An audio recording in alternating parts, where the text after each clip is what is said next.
Muy buenos días a todos. Un cordial saludo. Soy el doctor Francisco Ramón de Aguilar Alvarado, médico psiquiatra, y trabajo en la Caja de Seguro Social y en el Centro May Lewis de Chiriquí, Panamá. Quisiera invitarles el día de hoy a esta conferencia titulada COVID-19, estrés, ansiedad y depresión.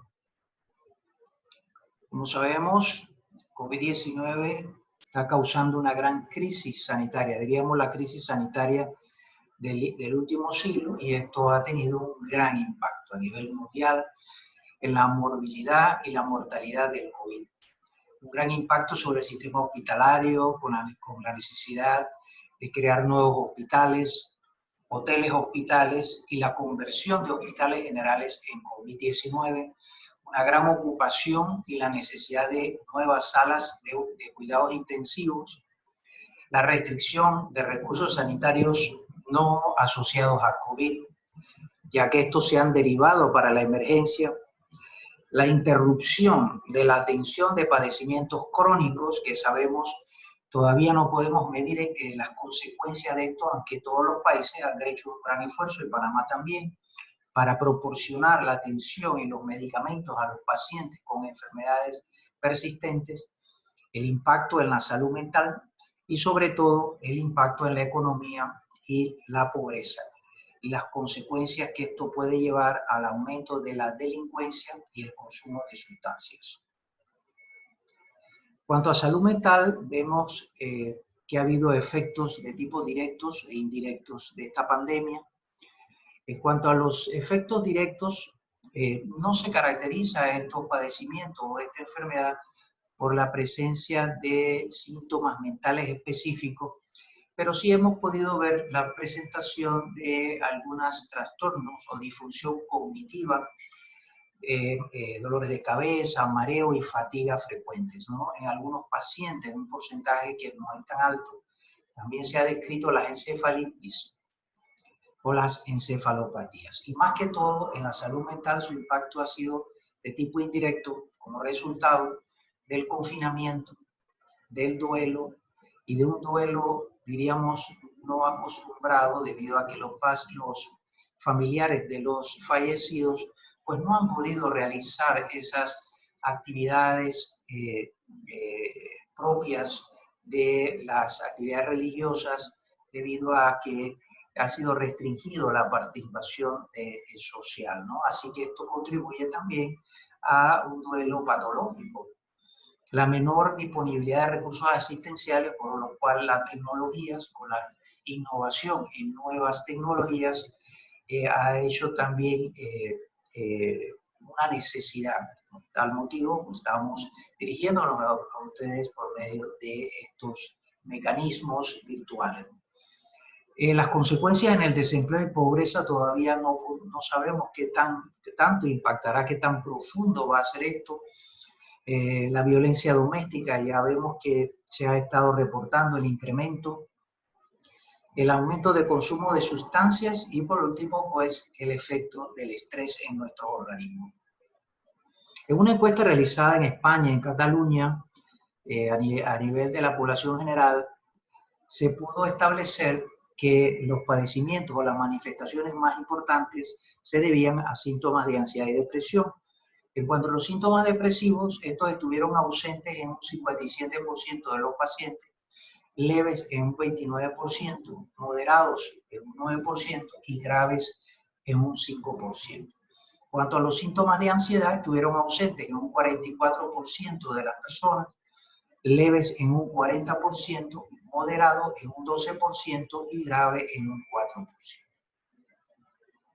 Esta conferencia o este tema lo vamos a cubrir en dos partes. La primera parte vamos a hablar, que es la del día de hoy, sobre la neuroanatomía, las estructuras cerebrales que están implicadas en el estrés, ansiedad y depresión.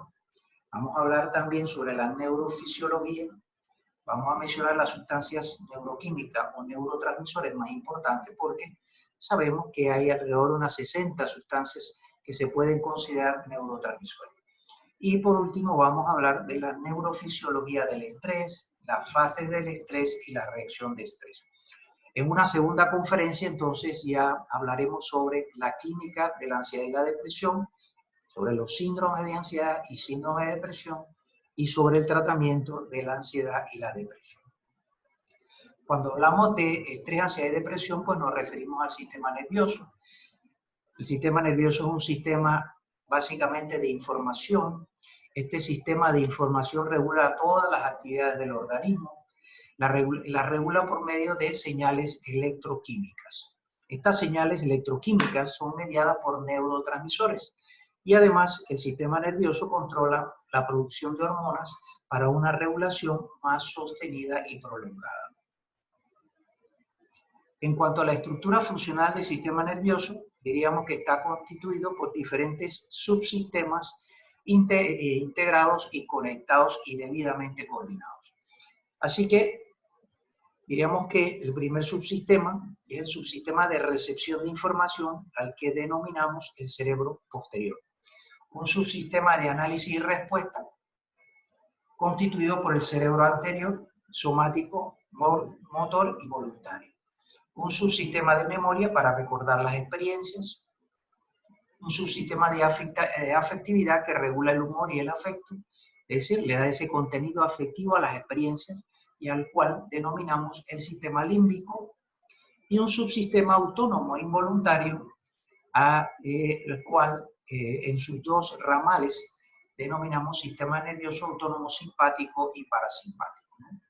Y aquí tenemos el resumen del sistema nervioso, dividido en el sistema nervioso central y el sistema nervioso periférico.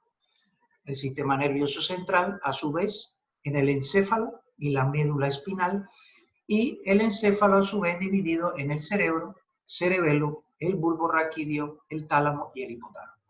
Y el sistema nervioso periférico, dividido en el sistema nervioso autónomo, que a su vez dividido en el sistema nervioso simpático y parasimpático, y el sistema nervioso periférico con sus nervios craneales y los nervios espinales.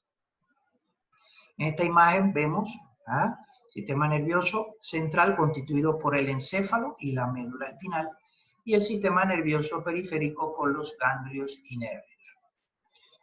En esta imagen vemos la corteza cerebral, en el medio el surco central, con las diferentes áreas del cerebro. La parte anterior, el área prefrontal, ¿no?, el área premotora y el área premotora primaria. El área prefrontal relacionada con las funciones del pensamiento, juicio, razonamiento. El área premotora, donde se coordinan las acciones, y el área motora, donde se ejecuta el movimiento. Pasando el surco central, tenemos el lóbulo parietal o corteza somatosensorial primaria, con las áreas del sabor, las áreas que tienen que ver con los movimientos, la temperatura. ¿Ya? La parte posterior, el lóbulo occipital, el área visual, y el área temporal, con la corteza auditiva, la comprensión del lenguaje, el cálculo, la comprensión de las matemáticas, por ejemplo. ¿Okay?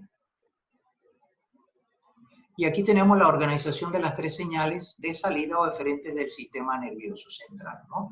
Tenemos la vía somática motora, que va al músculo esquelético para el movimiento voluntario, y el sistema nervioso autónomo con sus dos ramales, el sistema simpático y parasimpático, ¿no? Recordemos que cuando hablamos de emociones, o la regulación del sistema afectivo, tenemos estas emociones primarias, son el amor, odio, alegría, tristeza y miedo. Y estas emociones nos permiten expresar los sentimientos, ¿no? Además nos permiten liberar la tensión y la comunicación afectiva. Y aquí tenemos en esta imagen el circuito de Papez de la expresión emocional. Cuando se postuló Papez, este circuito no estaba incluido la amígdala, pero ya veremos que la amígdala también es parte importante de este subsistema afectivo o emocional. Y aquí tenemos a mano izquierda, en azul, la corteza cingulada, el área del cerebro o de la corteza cerebral que regula nuestra vida afectiva. Tenemos el hipocampo en el lóbulo temporal, el hipotálamo, donde está la sede del control del sistema nervioso autónomo. Y aquí tenemos ya incorporada al circuito afectivo la amígdala cerebral en rojo. Ya lo habíamos visto, la corteza cingulada, el hipocampo en rosado o en violeta y el hipotálamo, donde están las neuronas que controlan o regulan el sistema nervioso autónomo, que en su ramal simpático es por medio del cual se median las señales del estrés, ¿no? Aquí tenemos nuevamente en esta imagen la amígdala, la corteza entorrinal y el hipocampo, que son parte de ese subsistema afectivo, y también el hipocampo, el subsistema de memoria, de la memoria semántica. Aquí tenemos otro corte en esta imagen, donde está ubicada la amígdala y el hipocampo, muy interrelacionadas, y ambas estructuras, y además fisiológicamente estas estructuras se regulan entre sí en la respuesta emocional. Aquí tenemos en esta imagen el hipotálamo, en el centro el tercer ventrículo, ¿no? Y en esa área periventricular del tercer ventrículo, las neuronas o áreas de neuronas que regulan el sistema nervioso autónomo, ¿no? También vamos a revisar algunos aspectos de la neuroquímica del estrés, de la ansiedad y de la depresión, y para ello es importante señalar el sistema del GABA, el sistema de glutamato y el sistema de los moduladores difusos del encéfalo. En cuanto a la neuroquímica del estrés, ansiedad y de depresión, tenemos que señalar que el glutamato media la mayor parte de las sinapsis excitatorias del sistema nervioso central. Es el principal mediador de la información sensorial, motora, cognitiva, emocional, e interviene en la formación de memorias y en su recuperación. Y está presente en el 80-90% de la sinapsis del cerebro. Interviene en la neuroplasticidad y los procesos del aprendizaje, y a su vez es el precursor del GABA, que es el principal neurotransmisor inhibidor del sistema nervioso central. Por lo tanto, el GABA, el ácido gamma-aminobutírico, es un neurotransmisor ampliamente también distribuido en las neuronas del corte cerebral, y su función es la de ser de un neurotransmisor inhibidor, a diferencia del glutamato. El GABA juega un papel importante en el comportamiento, la cognición y la respuesta del cuerpo frente al estrés. Y las investigaciones sugieren que el GABA ayuda a controlar el miedo y la ansiedad cuando las neuronas se sobreexcitan. Niveles bajos de este neurotransmisor GABA se asocian con ansiedad, insomnio, depresión y esquizofrenia. Y aquí tenemos la corteza cerebral con sus principales neurotransmisores excitadores e inhibidores, glutamato y GABA. Pero también el sistema nervioso central tiene otros sistemas neuroquímicos que llamamos moduladores del encéfalo. Y estos sistemas, el sistema noradrenérgico, el sistema serotoninérgico, el sistema colinérgico y el sistema dopaminérgico, están ubicados en el tallo encefálico. Aquí lo vemos en el mesencéfalo, la protuberancia y el bulbo raquídeo. Estos sistemas neuroquímicos denominados moduladores difusos facilitan o inhiben la excitabilidad de neuronas postsinápticas del encéfalo. El sistema noradrenérgico está implicado en la regulación de la atención, del estado de alerta, de los ciclos de sueño y vigilia, del aprendizaje y de la memoria, de ansiedad y dolor, del estado de ánimo y del metabolismo del encéfalo. Y aquí tenemos su ubicación en el tallo, en locus caeruleus del tallo cerebral. Sistema serotoninérgico, implicado en la regulación de los ciclos de sueño y vigilia, las fases del sueño, el estado de ánimo, la conducta emocional y la producción de neurotrofina, ¿no? Sobre todo del factor neurotrófico derivado del cerebro que regula la sinaptogénesis o la formación de interconexiones neuronales, la neurogénesis o la formación de nuevas neuronas y por consiguiente la resiliencia neuronal. Y aquí tenemos el sistema serotoninérgico en el rafe dorsal de la protuberancia, ¿no? Y también aquí en el rafe ventral. Muy bien, el sistema dopaminérgico facilita el inicio de los movimientos voluntarios, tiene que ver con la regulación del tono muscular, con el sistema de recompensa, es decir, en producir esa sensación de placer y bienestar en aquellas conductas que no son agradables y por lo tanto refuerza esa conducta adaptativa a través del refuerzo positivo. Y aquí lo tenemos en los núcleos en la sustancia negra del mesencéfalo y en el núcleo accumbens de los núcleos basales. El sistema colinérgico está implicado en la regulación del estado de alerta, en los ciclos de sueño y de vigilia, en la memoria, aprendizaje y formación de recuerdos. Como sabemos, los pacientes con enfermedad de Alzheimer, que los tratamos con antidemenciales, estos medicamentos lo que hacen es aumentar los niveles de acetilcolina en el cerebro. Y aquí lo vemos, los núcleos septales y los núcleos basales colinérgicos del cerebro. Muy bien, una vez visto aquellos aspectos básicos de la neuroanatomía y la neurofisiología, vamos a conversar ahora sobre el estrés. Estrés o requiere que su significado es provocar tensión, y Selye, este médico ganador del Premio Nobel de Medicina precisamente por sus aportes en el conocimiento del síndrome general de adaptación, como él lo denominaba, definía el estrés como la respuesta no específica del organismo a toda demanda que se le haga. La Organización Mundial de la Salud nos dice que es el conjunto de reacciones fisiológicas que prepara al organismo para la acción. Y nuestra definición es la reacción psicofísica ante cambios en el medio interno y externo que pretende lograr la adaptación, mantener la supervivencia y el bienestar. Por lo tanto, como vemos, el estrés no es una enfermedad. El estrés es una reacción de nuestro organismo, específicamente es regulada por el cerebro ante las demandas cotidianas, ¿no? Lo cual nos ayuda a mejorar nuestro desempeño cognitivo y físico, es decir, a ser más eficientes en nuestras actividades cotidianas. Pero hay una respuesta, si esta respuesta del estrés es prolongada, pues muy intensa o inadecuada, esa reacción de nuestro cerebro y de nuestro organismo también nos puede enfermar. Y esa reacción inadecuada se le llama distrés. El estrés o la respuesta al estrés, al igual que con otras condiciones médicas o enfermedades, también está relacionado con nuestra constitución genética. Por lo tanto, nuestra herencia, nuestros factores heredados familiares, van a condicionar también la respuesta al estrés.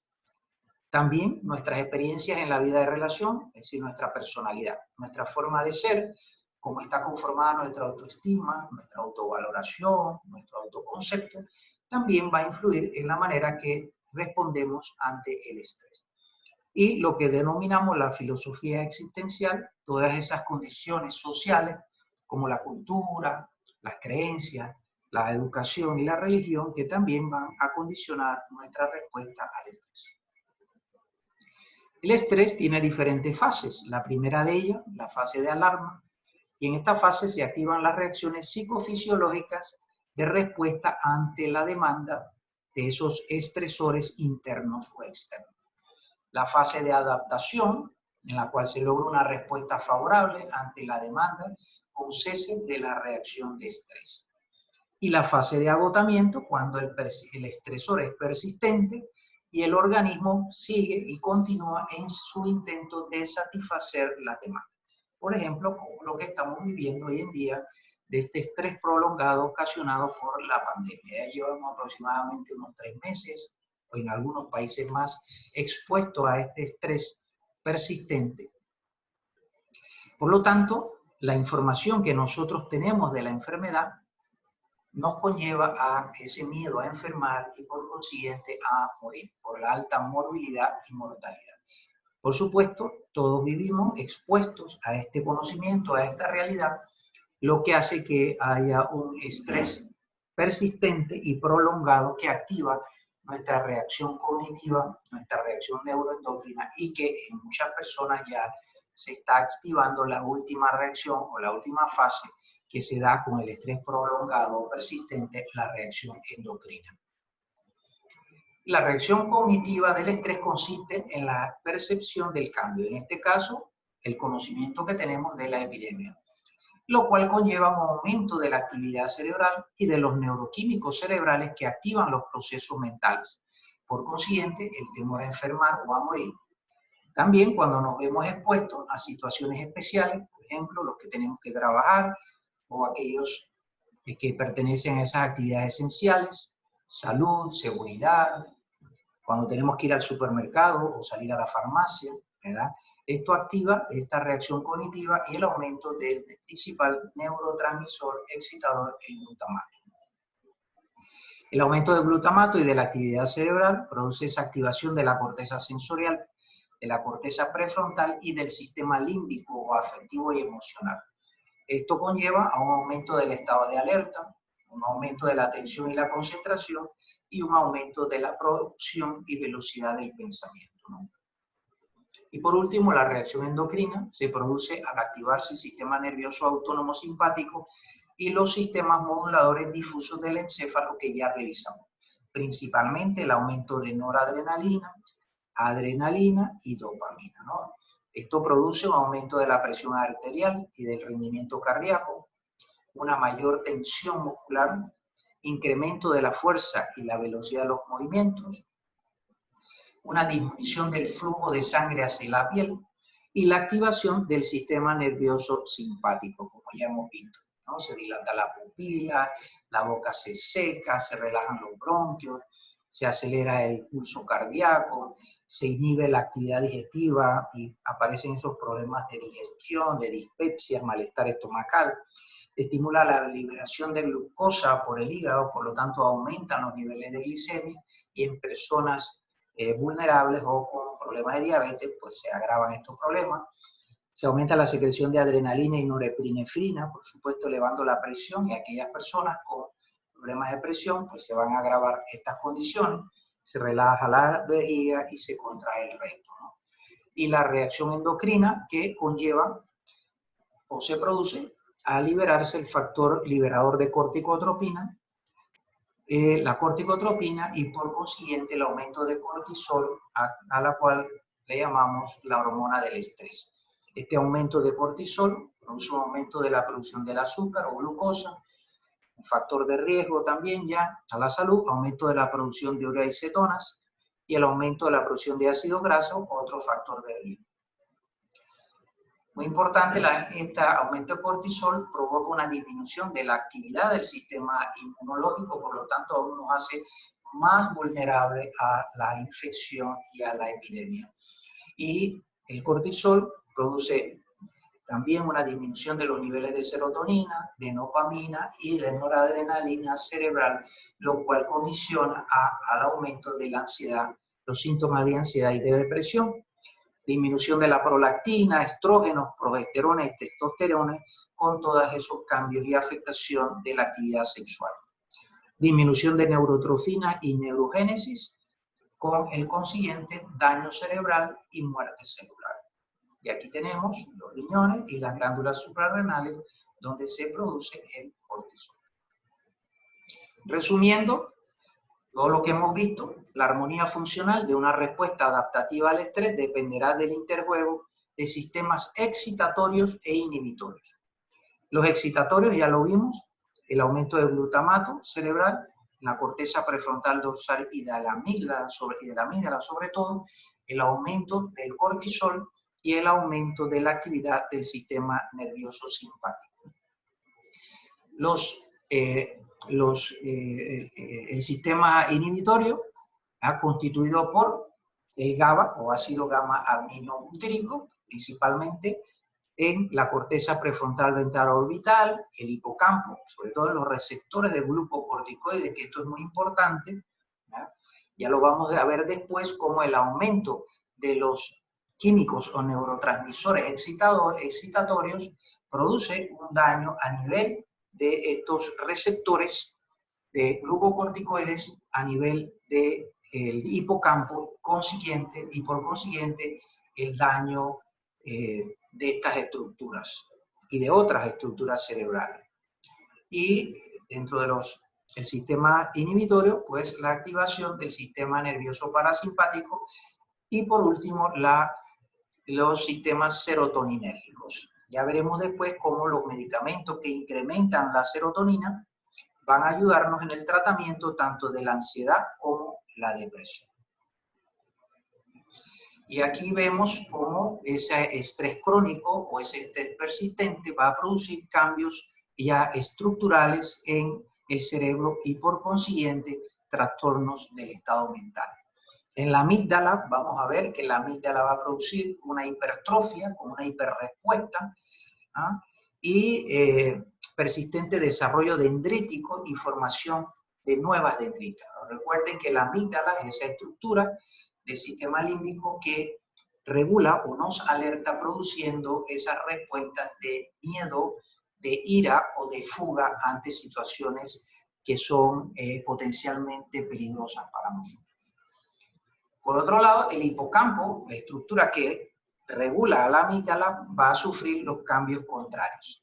Va a haber una atrofia del hipocampo con reducción de su volumen y esto se relaciona de manera inversa con la severidad de los síntomas o del estrés. Va a producirse una atrofia dendrítica que es reversible y lo vamos a ver con el tratamiento posteriormente se recupera. Cuando se hace a tiempo, se da tiempo el tratamiento y la intervención, se puede recuperar el daño que se produce en el cerebro y se va a reducir, ¿verdad?, la producción de nuevas neuronas, de nuevas sinapsis.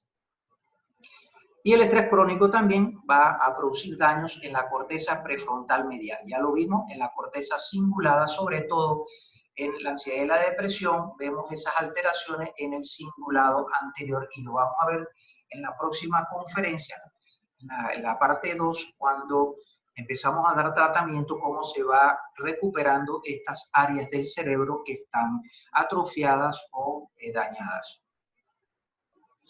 Bien, y aquí vemos esta imagen, es un estudio funcional del cerebro de una persona, una mujer adulta, que en su infancia y adolescencia fue objeto de maltrato, de violencia y maltrato y abuso.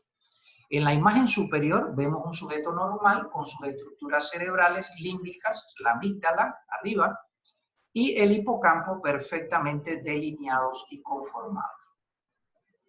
Pero ya en la imagen inferior ya vemos una estructura cerebral dañada. Vemos con lo que revisamos anteriormente, el estrés crónico de esta mujer que en su infancia fue producto de violencia y maltrato y abuso, como la amígdala está enormemente crecida. Y el hipocampo ya prácticamente, a comparación con la imagen superior, el hipocampo ha desaparecido, solo hay islotes de hipocampo. Y recordemos que estas estructuras límbicas son esenciales para regular nuestra afectividad, sobre todo nuestras reacciones emocionales, de ansiedad y el control de la ira, ¿verdad?, la regulación emocional que se necesita para tener una buena relación interpersonal y una buena resonancia afectiva. En esta persona están permanentemente dañadas esas estructuras. Y ahora vemos aquí otra imagen funcional a mano izquierda de un cerebro normal, ¿ya?, en color amarillo significa un cerebro activo, ¿no?, y a mano derecha vemos un cerebro con muchas menos áreas amarillas, más áreas azules, lo cual demuestra una disminución de la actividad del cerebro. Es decir, ya vemos aquí funcionalmente el daño que produce la depresión en la actividad del cerebro. Tenemos que recordar que no solo es importante el tratamiento médico de la ansiedad y la depresión, sino que es tan importante como el tratamiento médico el poder llevar un estilo de vida saludable, es decir, tratar de potenciar esos factores favorables que nos protegen del estrés, dentro de los cuales, pues, muy importante el sueño adecuado, una alimentación adecuada, las buenas relaciones de pareja y familiares, el abstenerse del uso de drogas, la actividad física, muy importante para controlar el estrés y mejorar la ansiedad y la depresión. Actividades recreativas, sabemos que han cambiado nuestros patrones, pero nos las ingeniamos para también compartir en casa, hacer otro tipo de actividades, juegos, y la tecnología, reuniones en Zoom con nuestras familias, con los amigos. Tener una actitud positiva es muy importante. La relajación y la meditación y nuestras prácticas espirituales o religiosas para algunos. El descanso es muy importante, esencial. Y aquí tenemos, para que podamos ver, las necesidades de sueños por edad. Neonatos 16 a 23 horas, los lactantes 14 horas en promedio, preescolares de 12 a 14, escolares de 10 a 11, fíjense ustedes esto, cuántos de nuestros niños están cumpliendo con esa hora de sueño, adolescentes de 9 a 10 horas, mucho menos cumplen con los horarios, y los adultos de 7 a 9 horas. Las personas mayores pues requieren menos, entre 6 y 8 horas. La dieta, muy importante, la actividad física. La actividad física sabemos que aumenta los niveles de noradrenalina, mejorando el ánimo, aparte que focaliza la atención en una actividad agradable y nos desconecta, o sea, nos da esa tranquilidad mental, nos libera de las preocupaciones. Pero además el ejercicio aumenta la producción de endorfinas, estos químicos o estos neuropéptidos que contrarrestan el efecto estresante del cortisol. Muy importante esto. Las endorfinas tienen efectos contrarios a el cortisol. Y esto, el estrés, el ejercicio también se ha demostrado que genera nuevas células nerviosas. Lo demostró una investigación de la Universidad de Princeton en el 2009, que el ejercicio promueve la neurogénesis, la formación de nuevas células resistentes además al estrés, y nos protege contra los efectos oxidativos del estrés. Bien, sabemos que la relajación, la meditación mejora la concentración, la memoria, sobre todo fortalece nuestro sistema inmunológico y nos ayuda a controlar la ansiedad, mejora el ánimo y la salud en general. Y esto se da porque a nivel del cerebro, cuando estamos en relajación y meditación, se produce una serie de cambios en la actividad cerebral, ¿no? Y predominan los ritmos alfa y teta en algunas de estas actividades, inclusive delta, si la meditación es personas que ya tienen una gran capacidad y práctica de la meditación, lo cual produce ese efecto tranquilizante sobre el cerebro.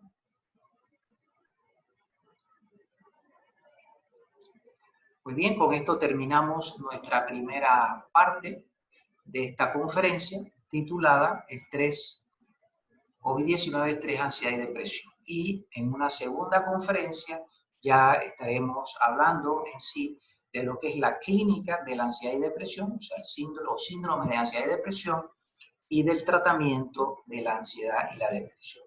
Espero que con esta conferencia a poder aportar esos conocimientos necesarios para que podamos en la segunda parte ya tener esas herramientas que les permitan poder dar la atención a sus pacientes con trastornos de ansiedad y depresión y poder comprender también de una manera mucho más completa la acción de los medicamentos, ¿ya? Cómo actúan los medicamentos. Y esto les dé mucha más seguridad y confianza en la atención primaria de los pacientes con ansiedad y depresión.